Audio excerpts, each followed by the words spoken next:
네, 하나님 말씀 보겠습니다. 하나님 말씀은 누가복음 19장 28절에서 40절까지. 누가복음 19장 28절에서부터 40절까지. 신약성경 128면에 있습니다. 우리 하나님 말씀을 함께 천천히 봉독합니다. 시작. 예수께서 이 말씀을 하시고 예루살렘을 향하여 앞서서 가시더라. 갈라몬이라 하는 불륜 숲에 있는 벳바게와 베다니에 가까이 갔을 때 제자진 둘을 보내시며 이르시되 너희는 맞은편 마을로 가라. 그리고 들어가면 아직 아무도 타 보지 않은 나귀 새끼가 매여 있는 것을 보니 풀어 끌어오라. 만일 누가 너희에게 어찌하여 푸느냐 묻거든 말하기를 주가 쓰시겠다 하라 하시매 보내심을 받은 자들이 가서 그 말씀하신 대로 만난 자 나귀 새끼를 풀 때 그 임자들이 이르되 어찌하여 나귀 새끼를 푸느냐 대답하되 주께서 쓰시겠다 하고 그것을 예수께로 끌고 와서 자기들의 겉옷을 나귀 새끼 위에 걸러놓고 예수를 태우니 가실 때에 그들이 자기 겉옷을 길에 펴더라. 이미 감난산 내리막길 가까이 오심에 제자의 온 무리가 자기들이 본 바 모든 능한 일로 인하여 기뻐하며 큰 소리로 하나님을 찬양하여 이르되 찬송하리로다. 주의 이름으로 오시는 왕이여 하늘에는 평화 가장 높은 곳에서는 영광이로다 하니 무리 중 어떤 바리새인들이 말하되 선생이여 당신의 제자들을 책망하소서오늘 대답하여 이르시되 내가 너희에게 말하노니 만일 이 사람들이 침묵하면 돌들이 소리 지르리라 하시니라. 아멘. 하나님의 귀한 말씀을 통해서 하나님의 은혜가 우리 가운데 있기를 소망합니다. 아멘. 우리 찬양합니다. 호산나 호산나.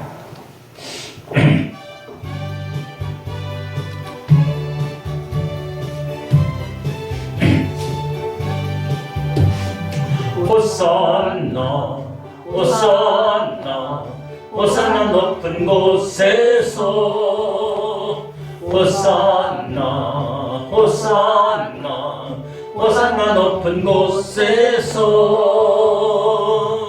주의 이름 높여 다 찬양하라. 귀하신 주 나의 하나님 호산나 높이 외치세. 영광 영광 왕의 왕께 영광을 영광 영광 왕의 왕께 영광을 주의 이름 높여 다 찬양하라. 귀하신 주 나의 하나님 주님께 영광 돌리세. 호산나 호산나 호산나 호산나 높은 곳에서 호산나 호산나 호산나 높은 곳에서 주의 이름 높여 다 찬양하라. 귀하신 주 나의 하나님 주님 높이 외치세.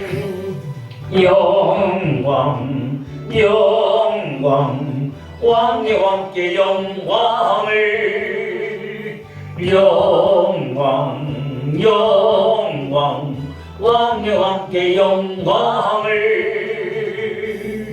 주의 이름 높여 다 찬양하라. 귀하신 주 나의 하나님 주님께 영광 돌리세.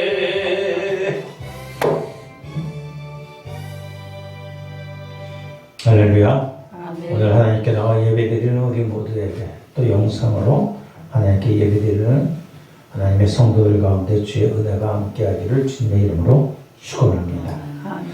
오늘은 특별히 종려주일로 지킵니다. 종려주일. 오늘 말씀 가운데 예수님이 예루살렘의 사역 가운데 예루살렘에 입성하는 부분을 말씀하고 있습니다. 예수님이 예루살렘에 입성한 것은 단순히 예수께서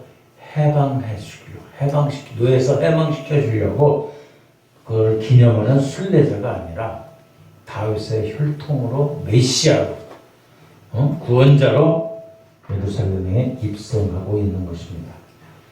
예수님은 말씀 그대로 왕이십니다. 만왕의 왕이십니다. 그런데 예수님이 예루살렘에 들어가기 위해서는 백마를 타고 멋진 왕처럼 타고 가는 것이 아니라 나귀 새끼를 타고 입성합니다.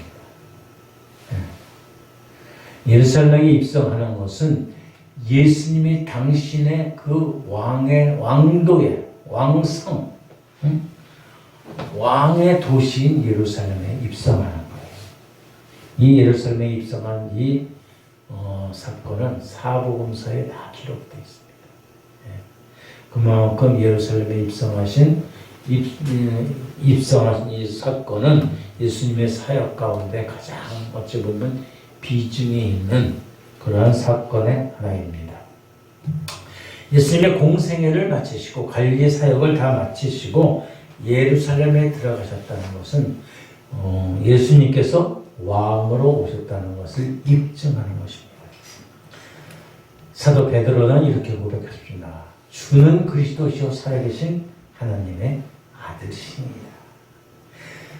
베드로의 이 신앙 고백을 오늘 말씀 속에서 예수님께서 증명하고 있는 것입니다. 당당하게 예루살렘에 입성하고 있는. 우리가 잘 알고 있는 대로 예수님은 그리스도입니다. 그리스도, 즉 기름 부음을 받은 자예요. 누가 기름 부음을 받느냐면 왕이나 제사장이나 선지자, 이 사람들을 세울 적에 기름을 부어서 그들에게 구별되어 있습니다. 근데 사도행전 10장 38절에 이렇게 말씀합니다. 베드로는 하나님이 나사렛 예수에게 성령과 능력을 기름 붓듯 하심에 그가 두루 다니시며 선한 일을 행하시고 마귀에게 눌린 모든 사람을 고치셨으니 이는 하나님이 함께 하셨습니다. 아멘. 주는 그러시도 살아계신 하나님의 아들이다. 이 사도 베드로의 고백이 바로 우리들의 여러분의 고백인 줄 믿습니다. 아멘. 예수님은 바로 우리의 왕이십니다. 아멘. 또한 예수님은 선지자이시고 대제사장이시고. 근데 왕이신 예수님이 어디로 가야 될까요? 왕이신 예수님이 왕이 어디로 가야 돼? 왕의 성에 가야 돼. 왕의 도시에 가야 돼요. 왕이 사는 궁전에 들어가야 돼요. 당시 이스라엘을 다스리고 있던 왕은 누구예요? 분보왕 헤롯이. 예루살렘의 성에서 살았어요. 이 헤롯은 로마 가이사가 임명한 조그만 성의 영주에 불과한 거예요.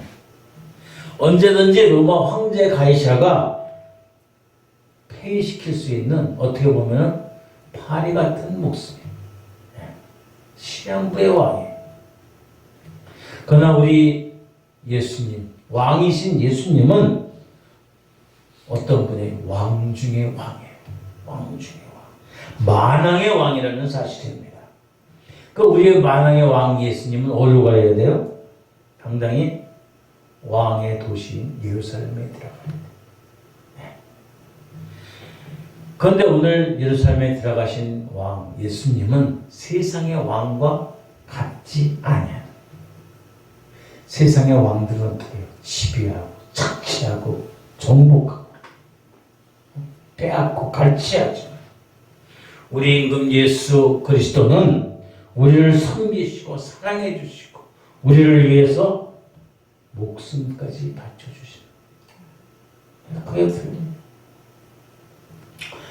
그래서 왕이신 예수님이 예루살렘에 들어가는 모습조차도 초라해요. 사람들이 그럴 거예요. 왕이니까, 예수님이 왕이니까 멋진 말을 타고서 코 위도 있으면서 여기 더 그냥 기품 있게 이렇게 들어가야 되는데 예수님은 나귀 새끼, 나귀 중에서도 새끼 나귀를 타고, 그것도 당신 것이 아니고 남의 것 빌려가지고 나귀 새끼를 타고서 예루살렘에 들어가요. 이왕이면은 개선 장군처럼 들어갔으면 얼마나 좋겠어요. 근데 남의 나귀 새끼를 얻어서 정말 나귀 새끼를 한번 타가지고, 그냥 나귀에 타도 저기인데 나귀 새끼가 무슨 힘이 있겠어요. 비실비실 거기에다가 사람이 올라탔으니 비실비실 그러고 예루살렘의 성을 들어가는 여러분 그 모습을 한번 보십시오. 왕이라고 할 수 있습니다. 왕. 그러나 예수님은 완왕의 왕이시고 하나님의 아들이시고 천지의 주가 되신다는 거예요. 이것은 근데 지어낸 말이 아니에요. 누가 만들어낸 말이 아니에요. 구약 시대의 스가랴 선지서에서 9장 9절 말씀이 이렇게 기록합니다. 시온에 따라 크게 기뻐할지어다. 예루살렘에 따라 즐거이 부를지어다. 보라, 내 왕이 내게 임하시나니 그는 공의로우시며 구원을 베푸시며 겸손하여서 나귀를 타시나니 나귀의 작은 것 곧 나귀 새끼니라. 구약의 예언대로, 선지자의 예언대로 그래로 행하시는 겁니다. 예수님께서는 미가 선지자의 미간의 오이밭 뭐죠? 예수님이 베들레헴에 태어나십니다. 유대 땅 베들레헴에 태어나시나요? 또 이사야 선지자 예언대로다가 동정녀 몸에서 태어나셨어요. 또 이사야 선지자 예언대로다가 모양도 없고 통체도 없고 아무에게 존경과 사랑도 받지 못하고 도리어 심한 모욕과 질고를 당하고 가신 면류관을 쓰시고 십자가에 달려 죽으셨다. 예수님은 모든 선지자, 하나님을 통해서 말씀하셨던 그 선지자의 예언을 완성시키려 오신 거예요. 그렇기 때문에 예수님께서는 그렇게 말씀하셔요. 내가 율법이나 선지자를 폐하러 온 줄 생각하지 말라. 나는 오히려 온전하게 하려. 그럼으로써 예수님은 그 말씀들을 이루시기 위해서 나귀 새끼 그거를 타고서 입성하시는 거예요. 우리 같으면은 나귀 새끼 타고서 누가 가면은 뭐 쳐다보겠어요? 아유 뭐야 저 사람은 누가 왕이야? 그럴 것 같아. 그래서 정말로 하얀 그 백마 타고서 병정들이 막 무게를 들고서 막 들어가는. 그러면 그 장군이나 누가 되나 보다. 근데 나귀 새끼를 타고 가는 예수님. 그런 예수님이 세상의 왕처럼 누가 호통하고 갈취하고 착취하는 공갈이나 치는 그런 왕으로 절대 보이지 않습니다. 예. 예수님께서 스스로 왕이 되셨다고 하지만은 누구 앞에서 누구를 헐뜯거나 남을 미워하거나 잘난 체하거나 다른 사람들을 얕잡고는 무시하는 사람이 아니라고. 그런 분이 아니에요. 예수님은 그런 분이 아니고 예수님은 겸손하시고 온유하시고. 마태복음 11장 29절 30절에 나는 마음이 온유하고 겸손하니 나의 멍에를 메고 내게 배우라. 그리하면 너희 마음이 쉼을 얻으리니 이는 내 멍에는 쉽고 내 짐은 가벼우니라고 말씀하십니다. 예수님을 따라가 예수님과 함께하면 예수님께서 우리의 모든 짐을 지어주신다. 말씀하시어 내게 오라 내가 너희를 쉬게 하리라. 수고하고 무거운 짐진 자들아 다 내게로 오라. 우리가 살아가면서 인생에 힘들고 어려울 때 큰 짐이 있을 적에 우리를 위로해 주시는 하나님의 예수님의 말씀입니다. 예수님은 얼마나 온유하고 겸손하신지. 예수님은 하나님이시면서도 하늘의 모든 것을 버리시고 이 땅 가운데 오셨어요. 낮고 천한 인간의 몸을 입고 오셨다는 사실입니다. 근데 여기서 또 한번 생각해 볼 것은 아무리 하나님이 인간의 옷을 입었다고 하지만은 멋지게 입고 오셨으면 얼마나 좋았을까. 왕국에 태어나서 왕자로 태어나가지고 모든 것을 하셨으면 많은 일들이 더 많이 쫓아가지 않을까. 응? 그러나 예수님은 그러지 않으셨습니다. 예수님은 왕노릇하기는 거쳐 큰 소리조차도 내지 않으셨습니다. 그렇게 겸손하고 온유하신 예수님을 많은 사람들이 도리어 멸시하고 무시하고 천대. 그러나 우리가 알아야 할 것은 예수님은 분명히 왕이신 예수님이라는 사실입니다. 하나님의 아들 독생자 예수 그들을 이 땅 가운데 보내셨다는 사실을 여러분 믿으시기 바랍니다. 예수님을 찬양하는 소리가 그렇습니다. 오늘 19장 38절에 보면 어떻게 되어 있어요? 이르되 찬송하리로다 주의 이름으로 오시는 왕이여. 그 다음에 보세요. 하늘에는 평화요 가장 높은 곳에서는 영광이라. 어디서 많이 들어본 말씀 아니에요? 어디서 많이 들어본 것 같아요? 예수님이 태어나실 적에, 응? 예수님이 베들레헴 말구 위에 누우셨을 적에 수많은 천군 천사들이 와서 하나님을 찬양하는 소리가 있어요. 그때 천군 소리가 뭐예요? 지극히 높은 곳에서는 하나님께 영광이요, 땅에서는 하나님의 기뻐하심을 사람들 중에 평안하다. 이 말씀이 지금 다시 이루어지고 있는 겁니다. 많은 사람들이 외칩니다. 가장 높은 곳에서 주의 이름으로 오시는 왕이여 하늘에는 평화요 가장 높은 곳에서는 영광이라. 예수님이 태어나신 사건뿐만 아니라 지금 예루살렘에 입성하는 이 사건도 어떤 개인의 사건이 아니라 하나님이 함께 하시는 사건이래요.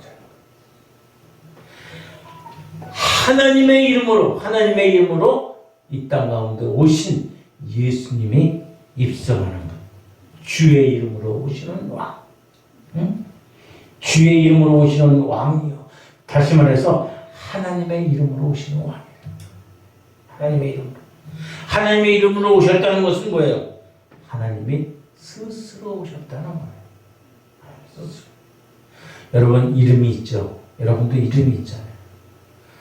응? 각자의 이름이 있으면은 나는 가서 난 누구입니다. 그러면 그 이름을 아니면 누구한테 전화하면서 제가 누구누구가 저를 당신에게 소개시켜 줬습니다. 그럼 그 사람의 이름에 대해서 이름을 통해서 그 사람의 모든 인격과 삶을 알 수 있는 거예요.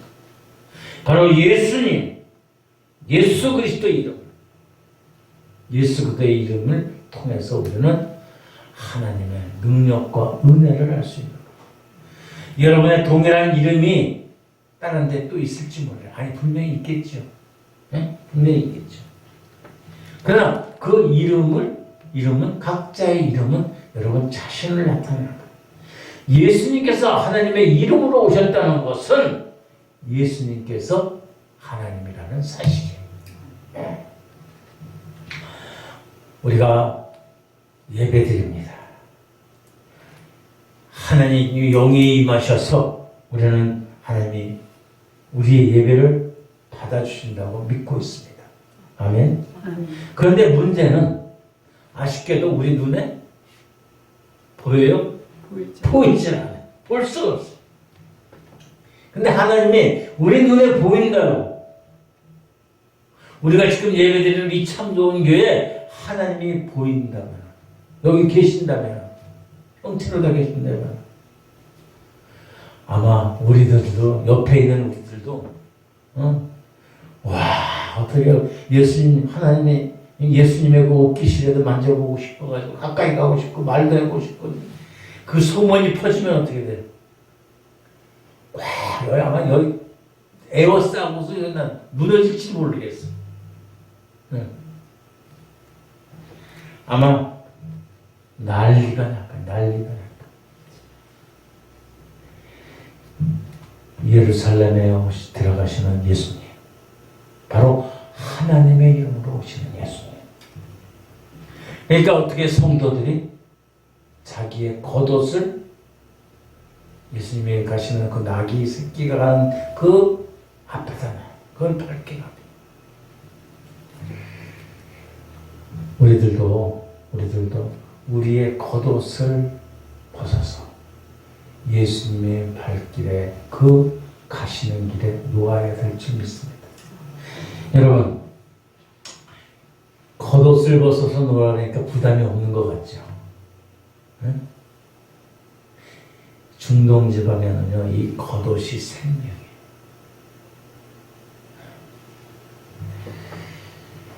낮에는 덥지만은요, 밤에는 추워요. 또 겨울도 있어요, 거기. 네. 우리나라보다 온도가 그 높은 추운 겨울이 아니지만은 낮에요. 그렇게까지는 안 하지만 낮에 추워. 그러니까 밤에는 기온이 쫙 내려가요. 그래서 집이 있는 사람들은 괜찮은데, 근데 오늘 같은 이런 집들이 아니에요. 거기는. 집들도 좋지 않아요. 그래서 때로는 어떻게? 노숙해야 돼. 노숙제. 그때 뭐가 있어야 돼요? 밤에 추위를 견디려면 옷이 있어야 돼요. 겉옷이. 아니, 겉옷이 아니라 이불이 있어야 되겠죠. 두꺼운 이불을 미고 다닐 수 없잖아요. 그러니까 두꺼운 겉옷을 입고 다녀요. 겉옷을. 그래서 이 겉옷은 이스라엘 그 사람들에게는 밤에는 덮고 자는 이불과 같은 거예요. 이 이불이 없으면은 추워가지고 얼어 죽을 거예요. 심지어는 이 겉옷을 전당도 잡혀요. 근데 율법서에 보면은요, 이 겉옷을 저당 잡히면은 해가 지기 전에 이 겉옷을 반드시 돌려줘야 자비를 베푼다고 써있어요. 왜? 겉옷이 그만큼 중요한 거. 근데 우리는 지금 우리 문화권으로 보면 겉옷을 벗어서 이렇게 가시는데 놔주는데 나도 다 벗어서 놔줄게. 마치 이거는 자기의 생명을 놓는 거. 밤에 추워가지고 덜덜덜 떨어가지고 이불 대신 겉옷을 잡고 사는데 그것이 없으면 어떻게 돼? 생명이 없어질지도 몰라요. 생명을 다해서 예수님을 섬기는 것. 이 겉옷의 의미는 대단한 헌신을 의미하는 것. 헌신을. 여러분,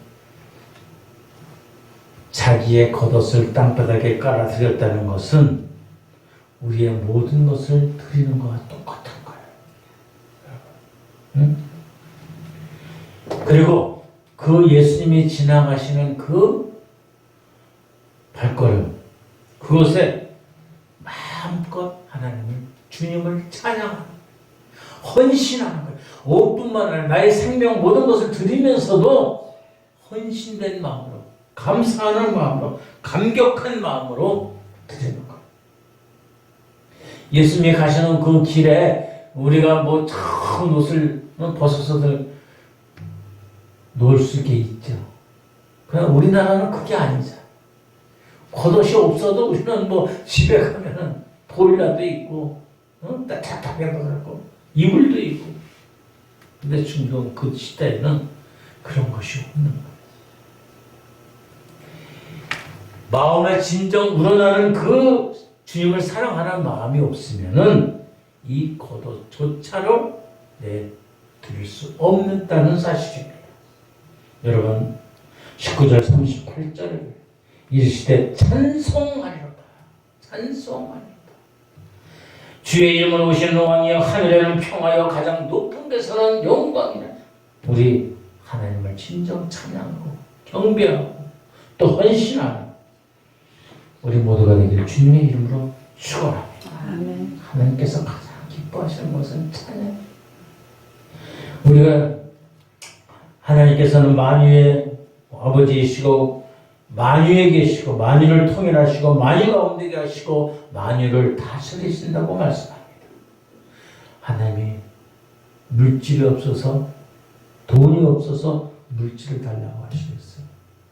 아니면 잡수실 것이 없어서 잡수실 걸 달라고 하시겠어요? 하나님께서 가장 기뻐하시는 것은 우리가 찬양 드리고 예배 드리는 거예요. 근데 오늘날 이 예배가 상실되고 있는 거예요. 그냥 우리는 예배에다 목숨을 걸어야 돼. 생명을 걸어야 돼.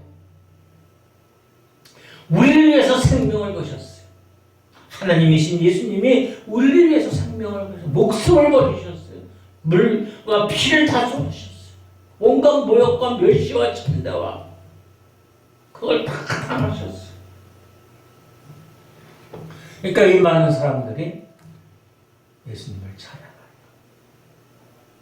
근데 그거를 시샘하는 사람들이 있어요. 뭐예요?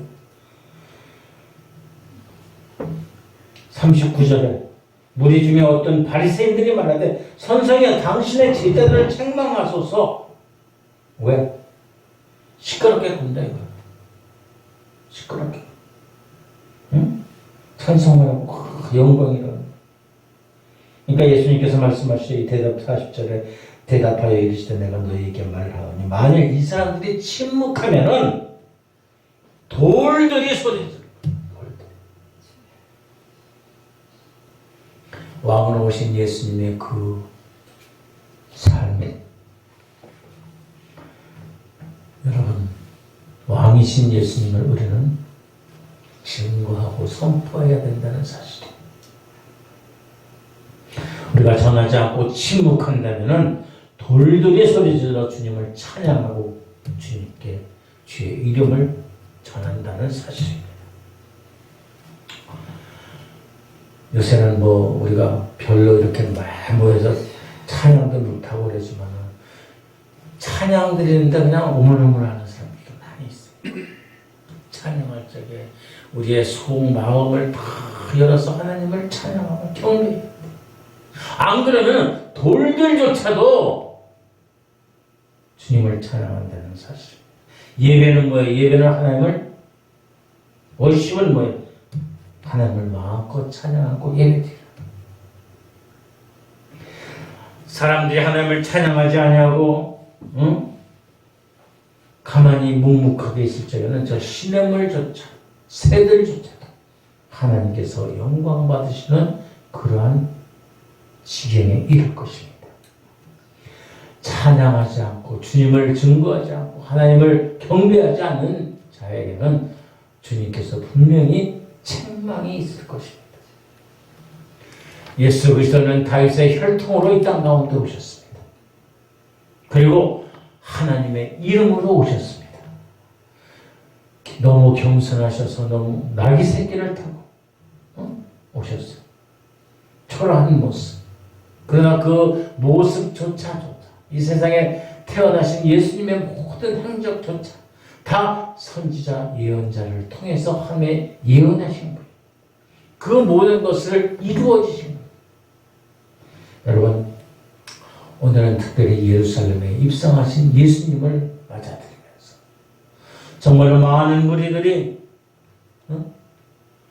호산나 다윗의 자손으로 오시는 이여 호산나 그러면서 자기의 모든 것을 내어놓듯이 우리도 주님께 헌신하는, 그리고 주의 은혜 가운데 주님을 찬양하는 그러한 삶이 되어지기를 주님의 이름으로 축원합니다.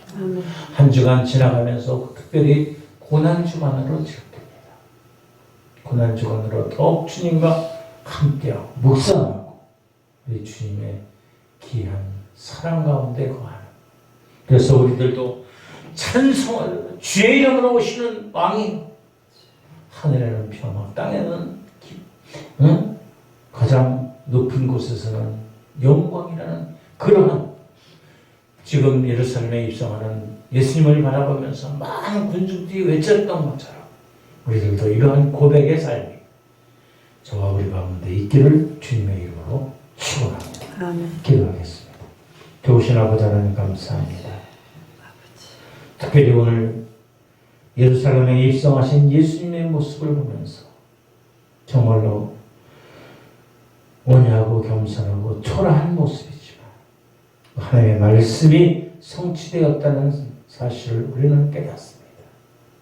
아버지 하나님, 우리가 마음을 다하고 주님을 받아들이면서 우리의 모든 것들을 주님 앞에 아낌없이 드리는 그러한 삶이 우리 가운데 있게 하여 주시옵소서. 특별히 한 주간 종료주일로 고난주간으로 지킵니다. 아버지 하나님, 시와 때에 따라서 우리 주님과 통행하는, 묵상하는, 함께하는 복된 시간들 되게 하시고 부활의 영광을 우리가 누리게 하여 주시옵소서. 감사하며 예수님으로 가신 이름으로 기도드립니다.